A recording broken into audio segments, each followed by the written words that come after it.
Okay, so this is just a very short video about a NAND gate. So a NAND gate, another word for NAND really, is not AND. So when you're drawing an actual NAND gate, it looks something like this. So it looks like an AND, but it's got a little circle on the end which represents NOT. So another way of doing this would be to put these two gates together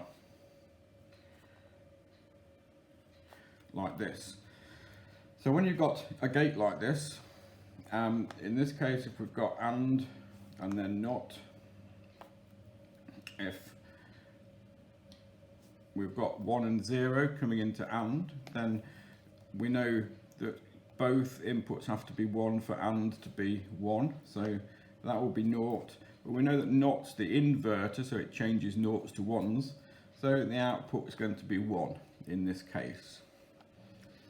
If we've got two ones for and, that output's going to be 1, and the NOT gate is going to change it to 0, like that. So you can see that the time when we're going to get a 1 coming out of this gate is when we've got a 1 and a 0, or a 0 and a 1. But what happens, let's just draw that one again. There we go. And not. So if we've got two zeros as input for and, that's going to come out as 0, but the not's going to change it to 1. So if we had a truth table for this, we've got our inputs 0, 0, 0, 1, 1, 0, and 1, 1. Our NAND output.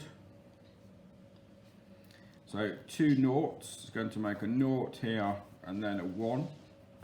A naught and a 1 is going to make a naught here and a 1. A 1 and a naught is going to make a 1. Two ones, they're going to make a 1 here and a naught at the end. So in the case of a NAND gate, our output looks like this. The only time that we get a 0 output from a NAND gate is when both inputs are 1, or both inputs are actually turned on. So that's a NAND gate.